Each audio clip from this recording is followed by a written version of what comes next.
Last night I began by reviewing two possible concepts of the nature of space. One, that it is simply an abstraction and projected upon the physical world in rather the same way that we project measurements, lines of latitude and longitude, or the cutting up of another abstraction called time into divisions like hours, minutes, and seconds, which are there only on the dial of the clock. The Earth in its rotation doesn't tick. And time is, of course, seen thus simply a measure of change, of the rate of change as between two changing processes, the changing process of the clock and the changing process of, say, a person's running around. It is out of that relationship, in other words, that you get a concept of time. And similarly, through being able to measure distances in a similar way, you get a concept of space. You see, this is one point of view, that it's an abstraction because force would be lent to this point of view by the fact that space itself isn't really there.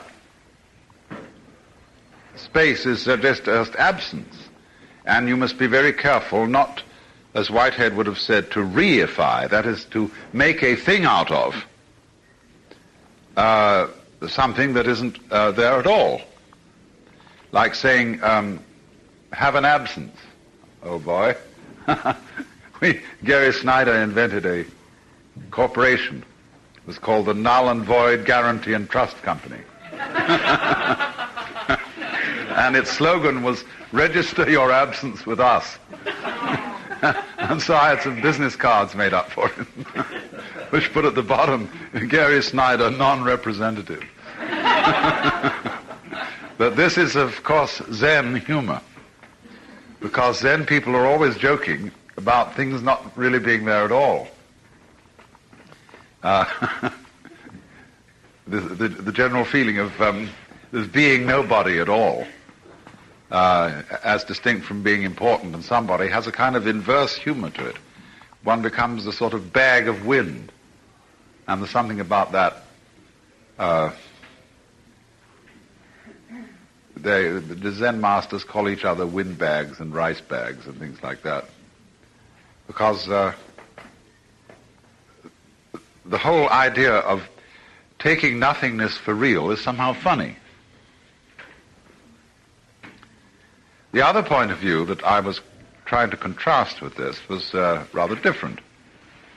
And that is that just because they are so imponderable and so unget-at-able, space is you.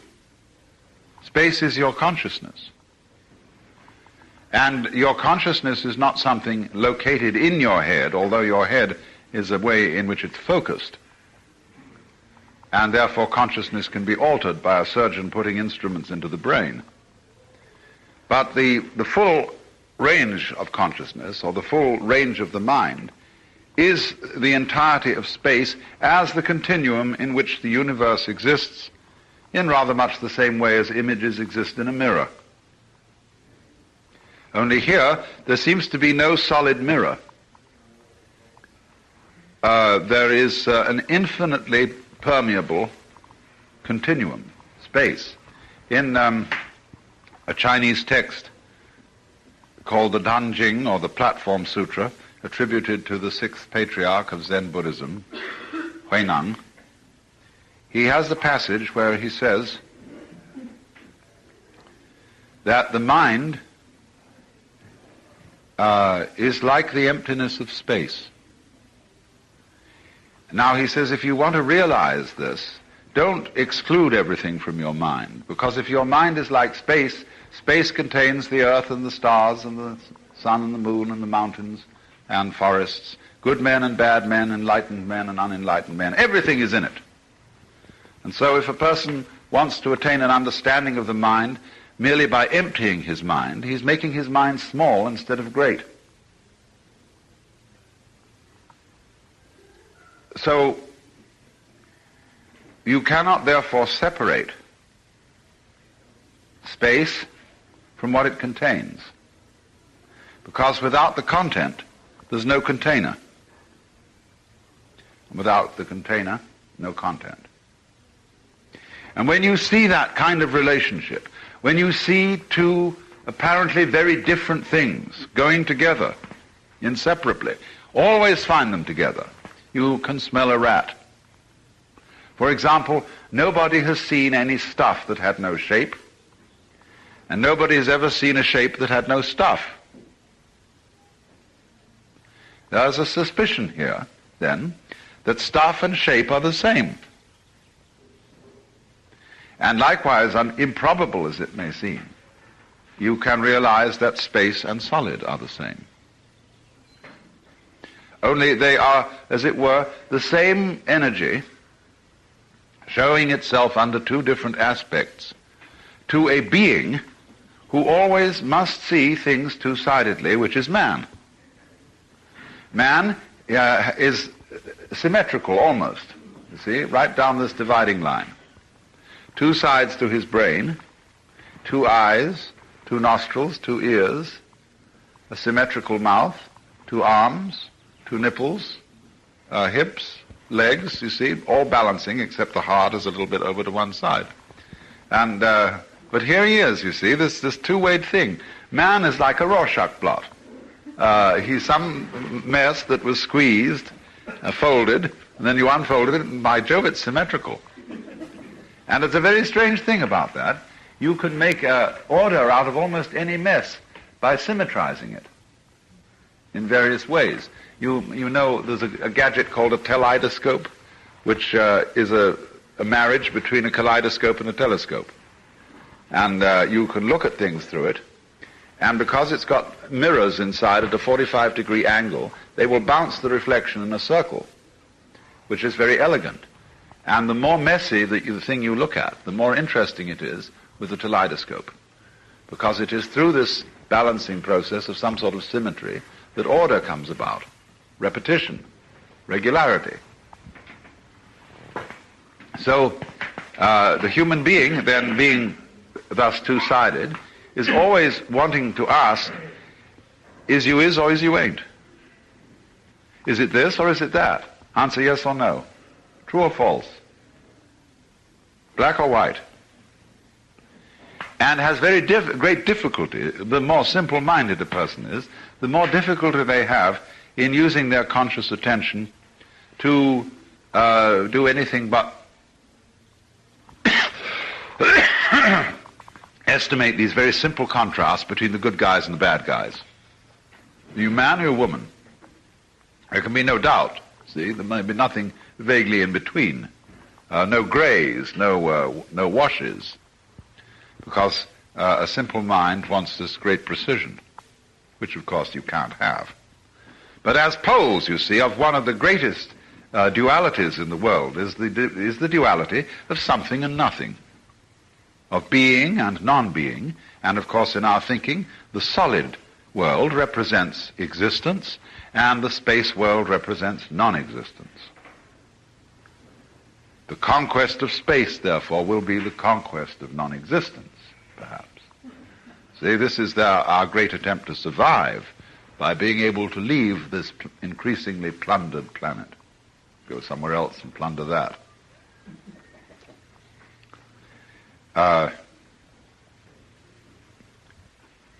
That's the difference between mining and farming. Hunting and farming, too. Well, so there's this great contrast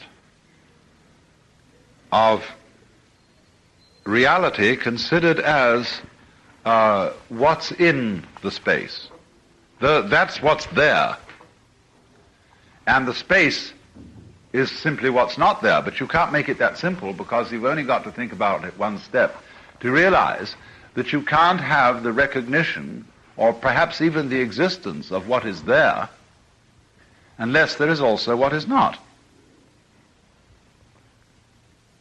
In other words, I wouldn't be able to see you as moving human entities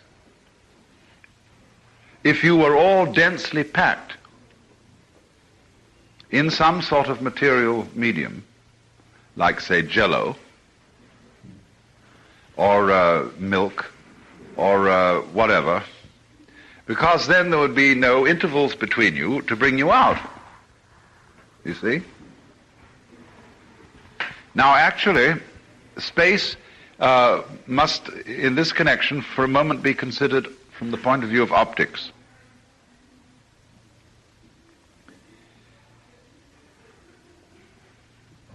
The eye is receptive to a certain spectrum of vibrations of light. And therefore, where such vibrations are not being transmitted, the nerve ends are not stimulated, and therefore don't report. And that failure to report is space. We call it darkness, where there is no visible light. But actually there is nowhere in the universe where there is not some kind of vibration going on, so that if you had an instrument that responded to it, you would see that space was full of impulses. And if you saw it all, you wouldn't be able to make out the individual outlines which require these non-being intervals in order that their being can be realized, that is to say, outlined, distinguished, delineated, discriminated. So to see the outline of the being, you must have the intervening space of the non-being. But non-being means simply in this connection the lack of stimulation of whatever perceptive or perceiving instrument you are using. Now, for example, when you print a book, we say there is empty paper underneath the print. But of course, it isn't nothing under the print. It's nothing so far as print is concerned, but something very much so far as white paper is concerned. Now, do you see in the same way, perhaps it isn't nothing in which we are living and moving. It's only nothing so far as our visible shapes are concerned. But it is you could say this, that space is a something of a quite different order than ordinary something. Ordinary something being the things and events which we say occupy space, just as the print occupies the paper. But the philosophers, especially modern philosophers, have a great deal of trouble thinking about this. And the reason is that they are too one-sided in the kind of instruments they use for understanding the world. And the instrument they use principally is words and thought. Now, they have just as much trouble in thinking about the universe in terms of their words and thoughts and logical categories as you would have in a printed book writing some words down which pointed directly to the paper underneath them. Supposing I say, there is paper underneath every word on this page. Now, the philosopher, the type of logical positivist person who dominates American and British academic philosophy today, he would think that could only mean something if I wrote the sentence, there is paper under every word on this page. And then under each one of those words I wrote the word paper, paper, paper, paper, paper.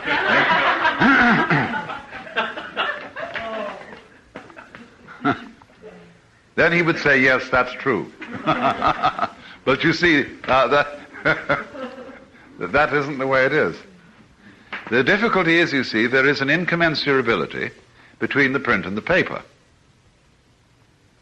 If we can stand outside that because we are diverse enough to realize that print is one process and paper is another, and they can be put together.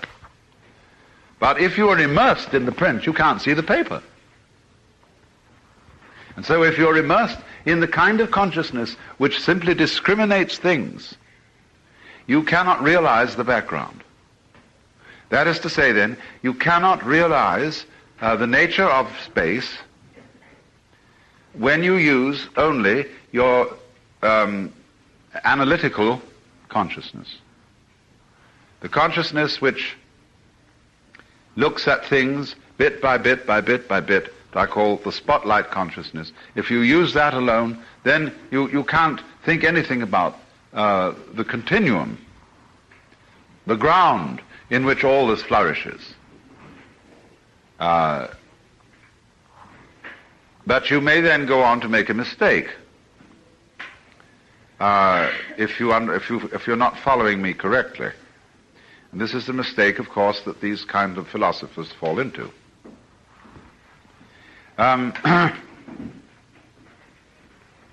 If I say now, underneath all distinct things, space constitutes the ground in which they live and move and have their being, this is not quite correct. Because if I speak of space in that way, it makes it just another thing of the same kind and nature as all the things it contains. If, in other words, I can think about space, and I can only think about it by analogy, by likening it to paper, to a mirror, to a basis, a background, well, if I can think about it, that makes it a think, which is to say a thing. All things are thinks. They are as much of life as you can catch hold of in one thought. That means a think. So likewise in German, denken, to think, ding, thing. In Latin, reor, to think, res, thing. So if I make space into a think, I've somehow missed it. That's why we have to say it's a no-think. Why in Buddhism it is said the real nature of mind is no mind. And you realize this in daily life by the fact that when you see clearly, you see everything except your eyes. Except if there's something wrong with your eyes and you see spots in front, that interferes with seeing. If you hear clearly, you don't hear your ears. But if you have ear trouble, you get buzzing in your ears. Same way, if you are very healthy physically, you hardly notice your body, except as a kind of blissful vagueness, which is exhilarating, so on. And if your clothes are comfortable, you don't notice them. So, this is connected with the nature of a beautifully functioning mind, is that it doesn't get in its own way. It doesn't think itself. If it thinks itself, it gets in its own way because it's a no-think. No-thinks is the background for thinks. You see? So that's why every attempt to conceptualize the ground of being, whether it's space or God, is an idolatry. And that's why sages have always condemned idolatry. That to understand the nature of the ground of being correctly, you must not have an image of it. Now, we don't need to be compulsive about that. Compulsive iconoclasm is a terrible thing. The Islamic people suffered from it from time to time. And when they got to India, they knocked down all the Buddhas and beautiful images and banged off their noses. And the Puritans did the same sort of thing to Roman Catholic and Anglican churches in England. They hated images. That meant, you see, they were terribly attached to them. They were still hung up by the images, and therefore had to smash them. Either way, if you say, you must not, like, as in very strict Orthodox Islamic culture, you must not make any image of any living creature. And so their art, very interestingly, one must admit, went off into abstract patterning. But what one is saying here is not that it is somehow just wrong to make an image. The point is much deeper than that. It is this, that in order to realize, in order to experience the ground of being, you need to be free from images. That is to say, you need to suspend the activity called thinking. Now, most people imagine that if they stop thinking, that's sort of the end. The life of the mind there instantly curls up and dies. But this isn't the case, because there's a lot more to the mind than thinking. There is this direct apprehension of the world, unmediated through concepts or thoughts. And that's the kind of apprehension of the world you need to understand space. It's interesting how, to some extent, this sort of thing enters even into the sciences. Because scientists operate with certain, shall we say, it's hard to say concept, with certain tools that are not concepts, really. You always feel about a concept that you have to know what it is. But for example, the basis of algebra is operating with patterns, and you don't know what they are. They're called unknowns. X is the unknown. You can say x plus y equals y plus x, and you've made a perfectly clear statement, but you don't have to know what x is or what y is. Couldn't mean anything at all.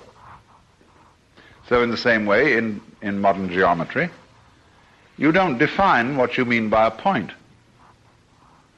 They've abandoned this as a sort of a nonsense definition, Euclid's idea that a point is that which has position but no magnitude. What do you mean it has position? What has position? And so now a point, everybody knows what a point is, but you don't explain it. Because you see, there must be a starting point in anything that anybody does, in anything they think about, in any system of ideas, any conception of the good life, where you don't explain it. Because everybody knows what it is. And yet when you ask them about it, they don't. And you see, we get time and space. If you turn back on your starting point and say, I will not go anywhere, I will not proceed with my geometry, with my investigation, with my business plans, until I am quite sure of my starting point, you will never begin. Because you can go back into your starting point forever. And that manifests itself in people who, for example, have certain kinds of hypochondria. Their starting point is their body. But they wonder, my goodness, ought I to go out? Would I catch cold? Would I get into an accident? Should I go to a foreign country? Would I get the great Siberian itch, or the heebie-jeebies, or trots, or whatever? And so always worrying about the starting point. See?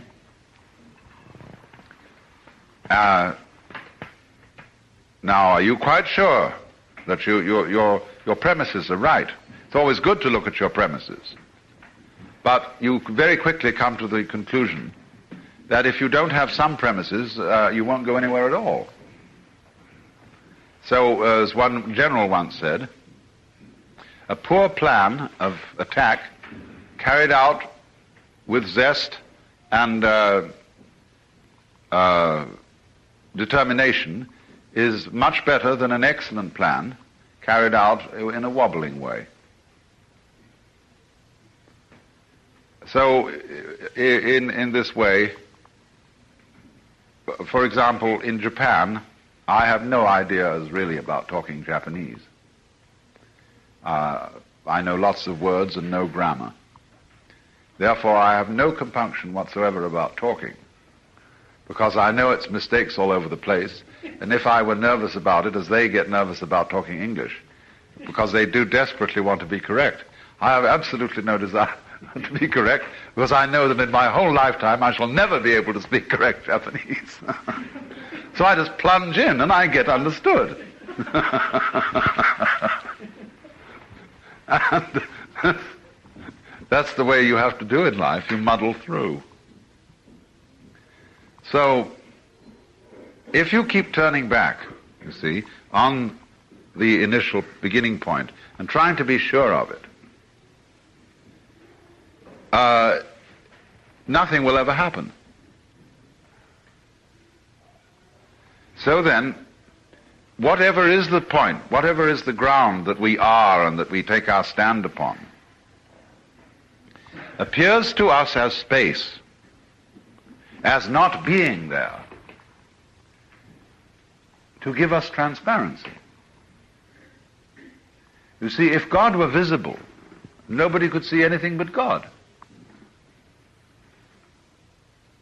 It would blot out everything else. But by virtue of becoming invisible, the world is created. Because, as it were, God gets out of the way so that the world can appear. And the world is a selection. As I explained, the eyes select what they see because they are only noticing what goes on in a certain spectrum of light. If you could change the eye spectrum altogether, you would see a different world of creatures. Flip, flip, flip, you could have the thing like a radio tuner and go on from performance to performance, all on different bands of a spectrum. To see them all at once, though, would be for our kind of intellect like taking your hands like this across the piano and going slam. You see, you just get this chaos of sound. So that their being realized objects in space is partly dependent upon our using an attentive and selective type of consciousness. Do you see they're the same thing? If you have a selective consciousness, you have a selective world. So putting down the 5 fingers on the piano instead of the full flat arm selects a certain pattern of sound. And you can say it's a chord, it's a melody, and so on. So when the angels play their harps in heaven, they are selecting, they're the fingers of God selecting what kind of patterns are appearing in the world, you see. That's really what that image is about.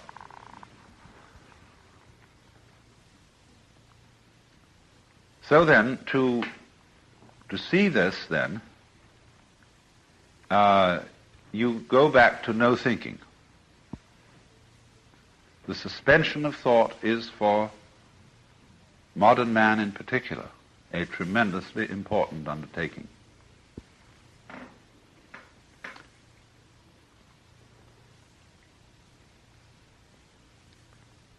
When in about 1921, Ludwig Wittgenstein published a book called the Tractatus Logico-Philosophicus, it was the end of Western philosophy. because where he finished, he said, philosophy is really a method for getting rid of meaningless concepts. And so he practically got rid of all metaphysical concepts and ended up by saying, whereof one cannot speak, of that one should be silent. And this was the great moment for philosophy departments all over the Western world to lapse into silence and practice meditation. But instead, they had to go on talking because they couldn't prove that they were an academic discipline unless they did some talking and especially some publishing. So they began then to chatter nauseatingly about trivialities. They became grammarians, mathematical logicians and things. And everybody forgot about philosophy because it got so dull. It wasn't expressing any more man's fascination and wonder at the improbable situation of living in the universe. So, but fortunately, things are at last getting through to people.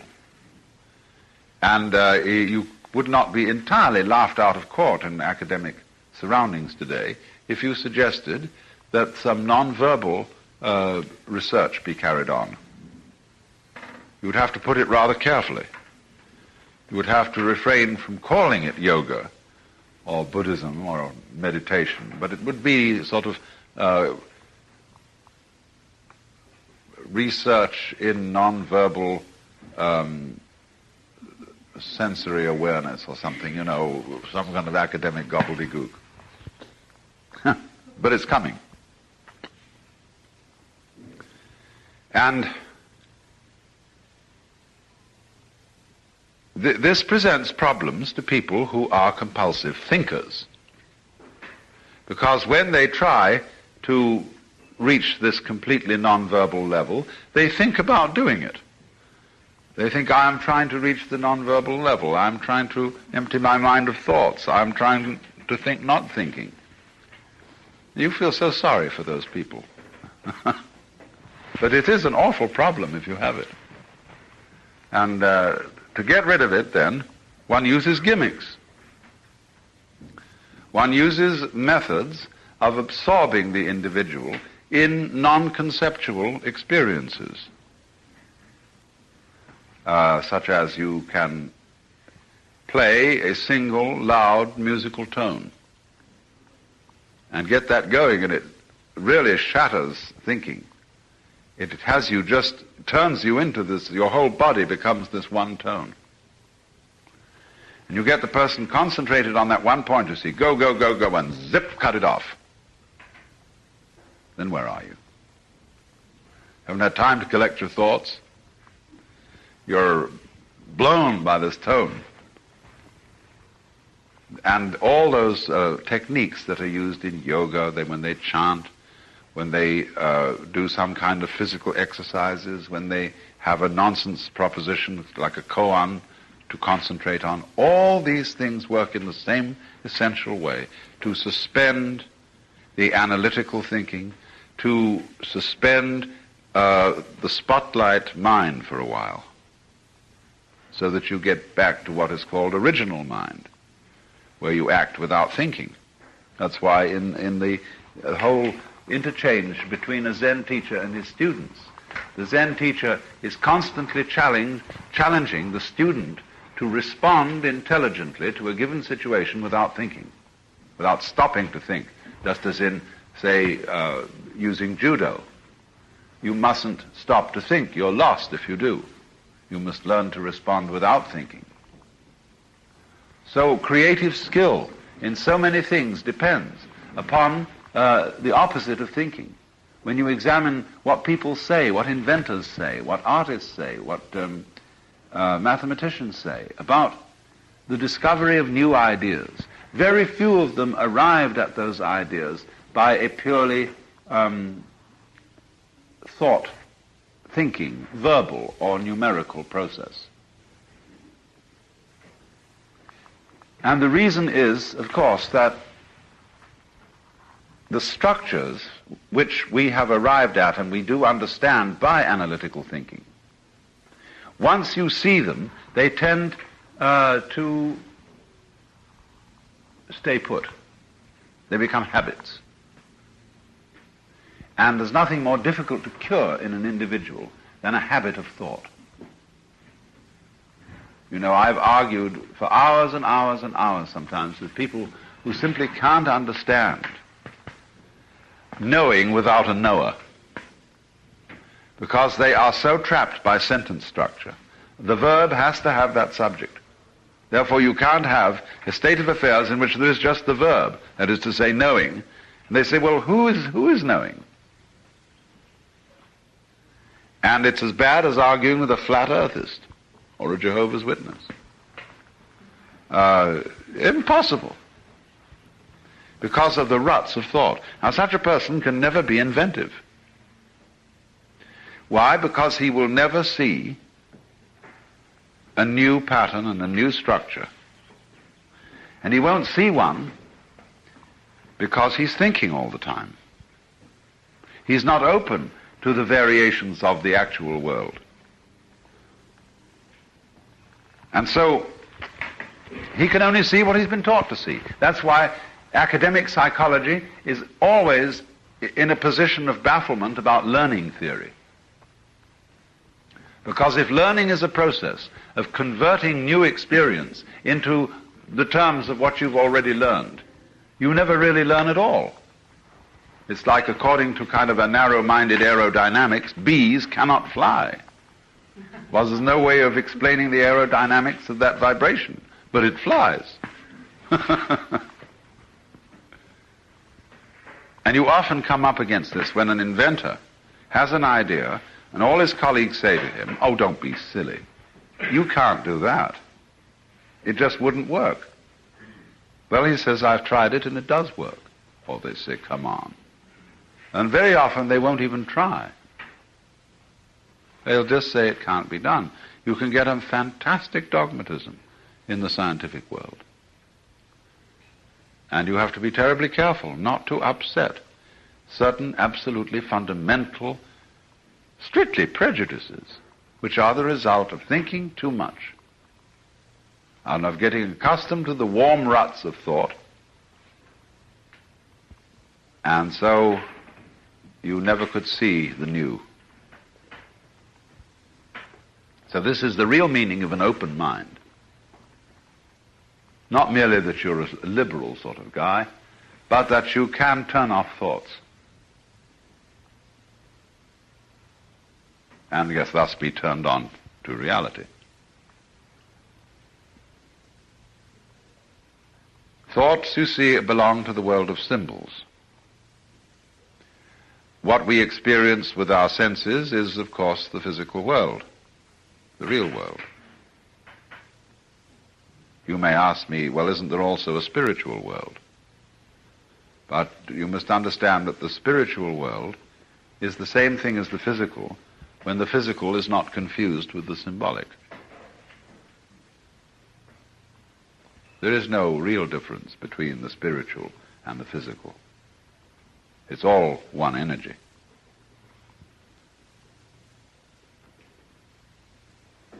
All in one space. Now, you see, though, the difficulty is that in saying something like it's all one energy, this is really the point. I mean, if you understand that this whole universe is one energy and you're it, you don't really have any much in the way of further problems. I mean, you have a few practical problems, like how to make a good table or a beautiful dress or whatever it is that you're after. But you don't have any more metaphysical problems when you see that. But a person who thinks a lot can't understand that at all. Because he says, well, it doesn't make any difference. If everything is all one energy, let's begin again. I mean, what have you said? Of course we haven't said anything. Logically, the statement is pure nonsense. everything is one energy. So what? But that's only because the person who has received this communication has had it only as a thought. And as a thought, it's again like saying, there is paper under every word on this page. And thinking that that means that paper.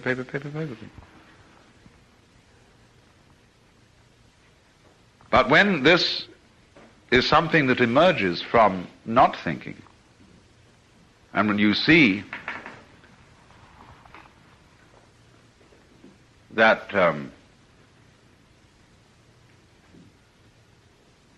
you've been bamboozled all your life long, you've been bugged by everybody else into thinking that you're some kind of a freak that came into this world, and you don't really belong here because probably your parents didn't really want you, and certainly your brothers, older brothers and sisters didn't want you around. You were eating up more, and in school they tell you, you've got to learn that you're not the only pebble on the beach, and that therefore the best way of teaching you that is that you're really rather insufferable around here, and you're on probation until you are acceptable. Well, babies then grow up, you see, with this treatment, feeling strangers, feeling that the earth is something alien. And so we all have this feeling of being alone, of being impotent little puppets of a huge system going on. And so we are progressively fooled out of, really with our own cooperation, fooled out of this sense that you can get if you suspend all these identifications that one does with the thinking process. This is this is that, I'm me, what's me is different from so on. You suspend that.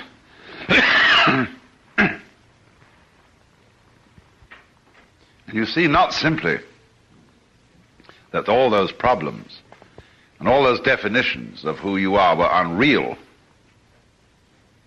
There's something else, you see. There's the feeling, beyond having dissipated the illusion, of the sheer joy and delight of this one energy now is realizing itself as you. And how nice that it won't always be doing that, because that would get boring. It'll go boom, like this, you see, and it'll be a different situation altogether. You'll run into a brick wall, and boom, before you know where you are, you're going beep, beep, beep, beep, out of an eggshell. The whole thing is flipped, and you're doing on another track.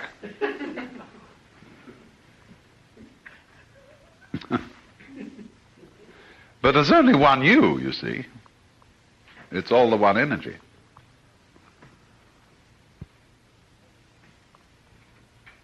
But this is, as I say, difficult to understand logically if you don't understand it experimentally.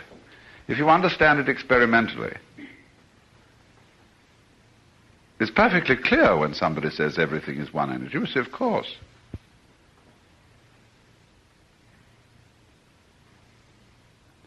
But the person who's stuck with the concepts and has nothing more than the concept simply can't make any sense of it at all.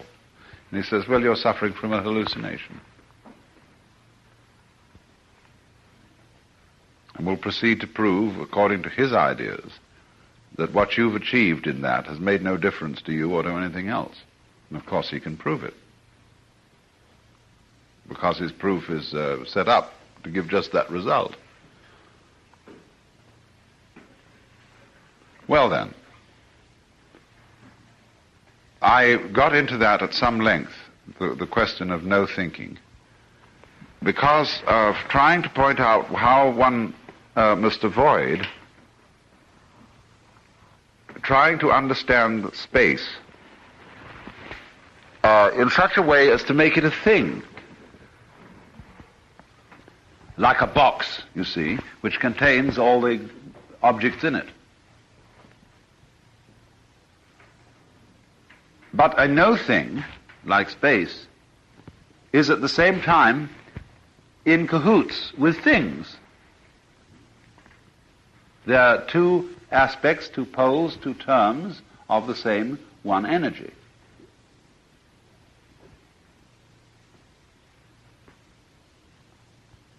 Don't make space at the same pole of the one energy as the things. It's the opposite pole.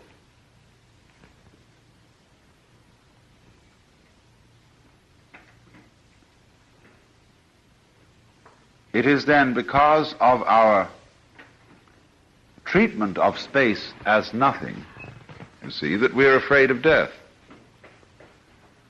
We are afraid of that pole of experience, which is unconsciousness, that corresponds to space surrounding the world. And because we think that reality, that our life, that our identity is entirely in the domain of consciousness and thingness and thinkableness, the other pole seems completely threatening. Whereas, of course, it is that on which it all depends, because the two poles depend on each other. They energize each other. So when you are scared of the non-being side of things, you are, as it were, frightened of your own mother. Now, of course, you may have reason to be, because there are such things as devouring mothers. But the devouring mother represents the original horror felt for the unknown. And in practice, in human relationships, the devouring type of mother is precisely the person who cannot come to terms with her own unknown. Therefore, she wants to control everything. She wants to see that all her children remain perpetually under her dominance, because she can't let go. As if she let go, you know, she'd become uncorseted and flop all over the place, as it were.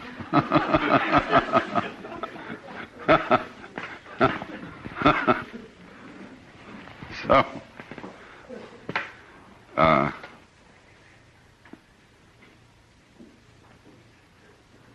she becomes the devourer. But you always conquer the devourer by dropping into it.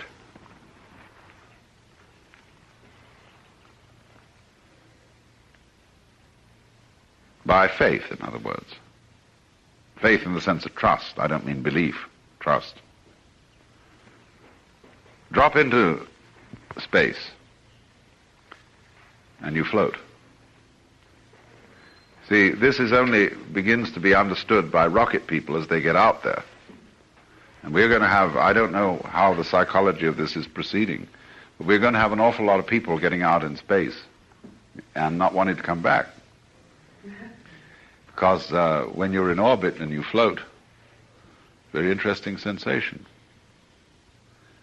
And they have to follow very strict rules, that same way you do with skin diving. When you get to a certain level of pressure, you start floating, and you feel no body weight. And you have to absolutely keep your will going. When the watch says a certain thing, up you go. Orders is orders, you see. Otherwise you'll drown in great delight and bliss. So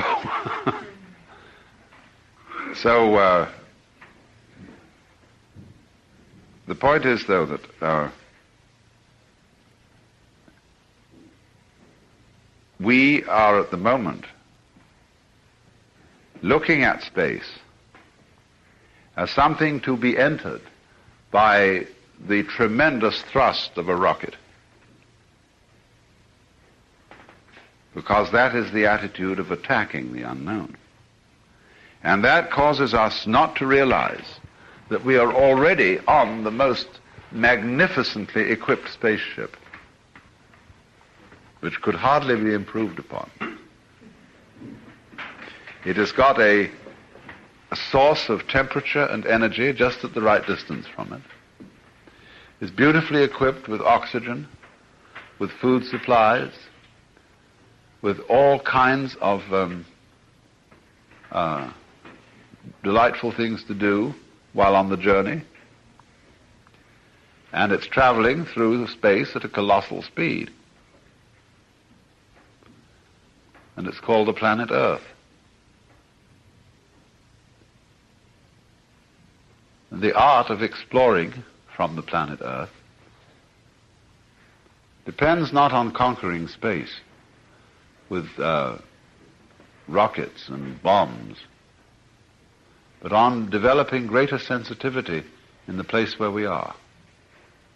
Lao Tzu said, "Without going out of my house, I know the whole universe." So by clumsy beginnings of this sensitivity are seen in radio astronomy, which instead of trying to leap out of the world, it stays here and gets more sensitive. And eventually, I feel that we shall discover each one of us have inside our heads a radio astronomical contraption of great subtlety. And we shall eventually, the more we use instruments, we shall begin to watch a process which I will call etherealization. But what at present we call miniaturization is connected with this. Miniaturization means that electronic equipment becomes smaller and smaller and smaller until what was originally a great box like this becomes a tiny, tiny little thing. Little tiny cell. And so in the same way, as certain techniques advance, all kinds of joining lines like wires begin to vanish. See, when radio substitutes for the telephone, all the wires vanish. When the airplane substitutes for road and railway, all the roads and rails are going to vanish. See? And more and more we find means of getting rid of the clumsiness of primitive technology. And then as all this apparatus disappears, we find